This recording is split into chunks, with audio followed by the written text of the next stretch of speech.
Hey guys, it's me, Halloween Dan. And today, I'm not doing a video like what I've been doing recently where I talk about props and animatronics particularly. We've gotten to that time of year where there's a lot of stuff coming out. We've seen it, lots of things in the US drop. Things are starting to drop here in the UK too. And everyone's getting very excited about what they're gonna buy and how they're gonna get it and where they're gonna put it and how they're gonna display it. And lots of people have bought things and are showing them off, and it's all really exciting and I'm really pleased. But every year there's always a little bit of me, for whatever reason, and I don't know where it's come from, where I feel a bit anxious and almost a bit jealous in a way that I haven't got what they've got, or haven't bought what they bought, or didn't think ahead enough to buy those things, or whatever it is. I just start to feel, I feel excited for them and happy for them, but also a bit jealous of them. Jealous that I've missed out somehow, even though most of the stuff that I'm missing out on, I could never have actually got, if that makes sense. It's a weird feeling, and it's one that's only really happened or started to develop over the last couple of years. So what I have to do every now and again, and if you've been with this channel for any length of time, you'll have seen this kind of video before, there's no surprises here. I like to every now and again talk about what it is that I actually love about Halloween. Because for me, my love of Halloween goes far deeper than the props and the display items and the decorations and the animatronics. I love them, don't get me wrong, and I would love to own most of them if I had the chance, but it's not just about that for me. Halloween goes far deeper than that, and I absolutely love it for so many reasons. Most of them are relatively simplistic reasons. And so what I thought I'd do today, guys, sorry in advance, is I'd have one of my random chat videos and I would just center myself and reaffirm with myself what it is that I actually love about Halloween. And release all of those sounds that are trapped in your mind.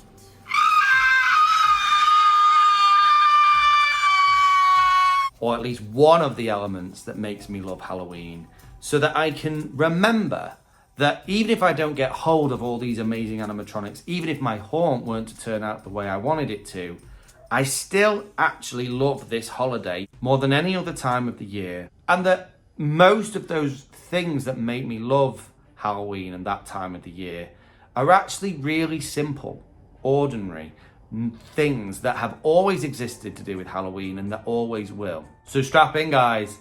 It's about to get a bit chatty.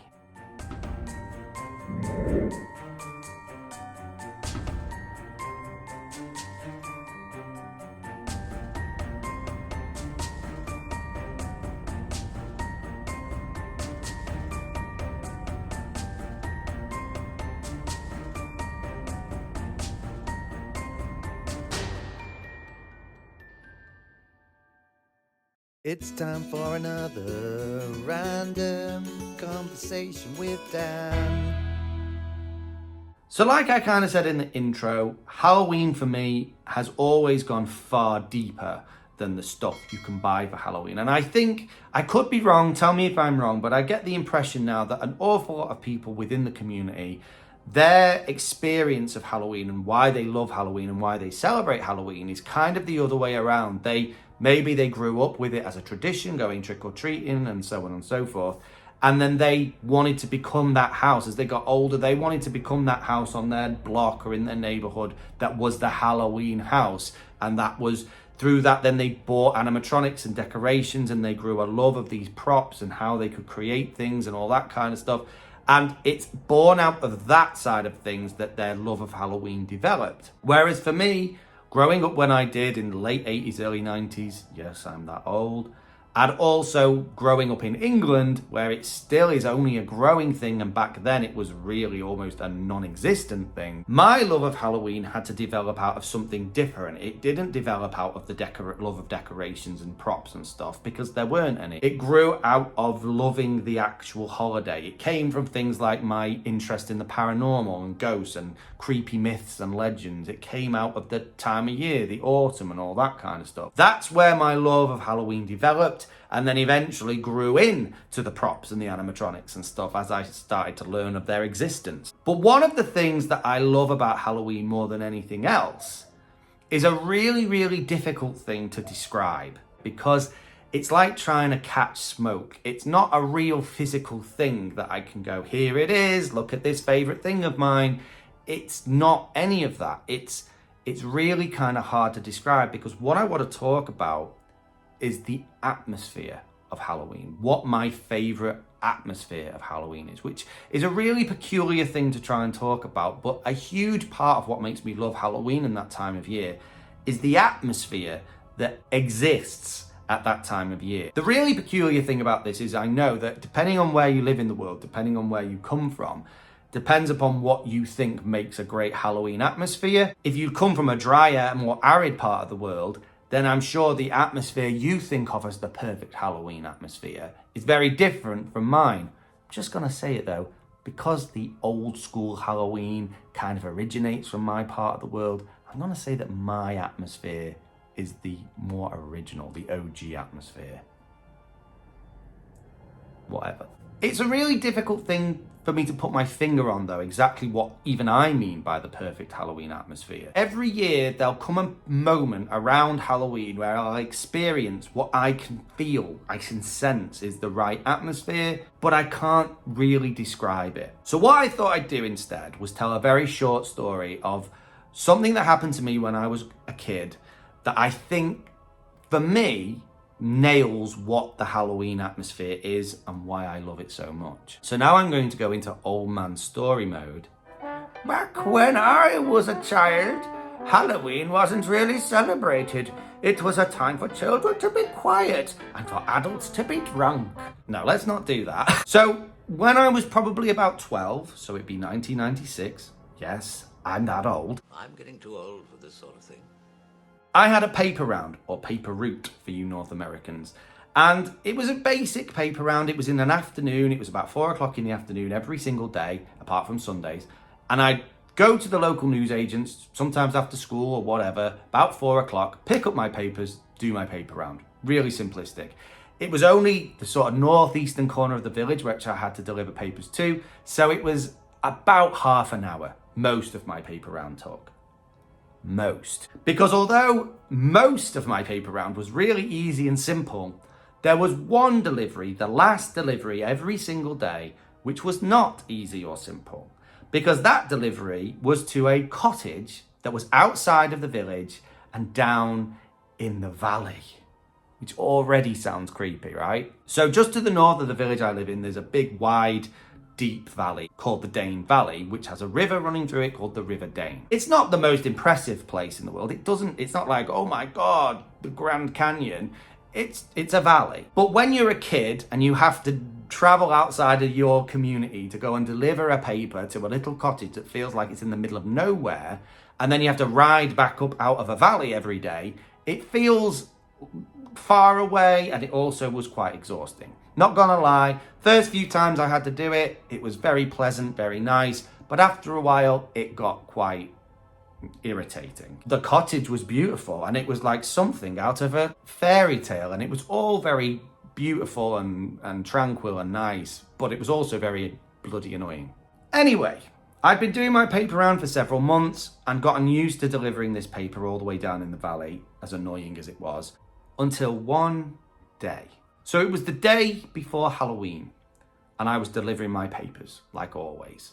But this day was somewhat different to all the others I'd so far experienced while doing my paper round. It was that time of year where the sun's starting to set earlier and earlier. It's getting darker in the afternoons now, and the whole atmosphere of the world was starting to change, which is what the autumn's all about. And the first peculiar part about that day was it was eerily quiet and still. There wasn't a breath of wind, there weren't many people around, there wasn't even a lot of traffic on the roads. It was a very quiet day.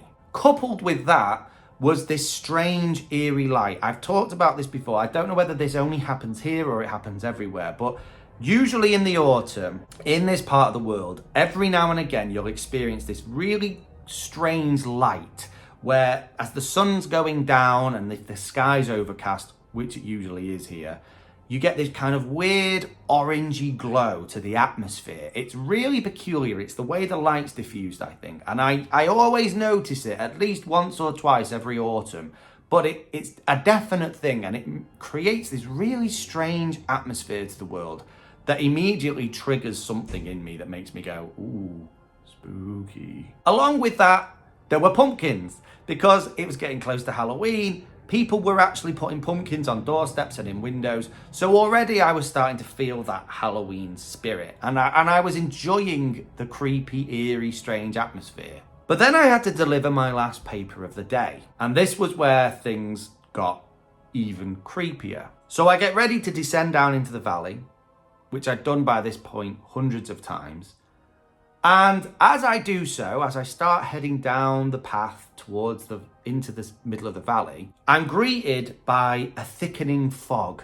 It starts as a very mild mist and then a thick fog where I could barely see a few yards ahead of me, which, to be honest, was a bit disconcerting. It was disconcerting how quick this fog came about, but also now I'm heading down a valley on a narrow path next to a main road, and I can barely see where I'm going. So it was freaking me out a little bit, I'm not gonna lie. There's a huge viaduct that crosses this valley as well. It's like 19 arched viaduct. And usually it dominates the scene as you're heading down into the valley. But on this day, I could barely see it at all. I could see maybe one arch of it. So that was kind of strange. And as I descended and the fog just continued to get thicker, it almost felt like I was being transported to some other world. There were no cars or trucks on the road, which was really unusual.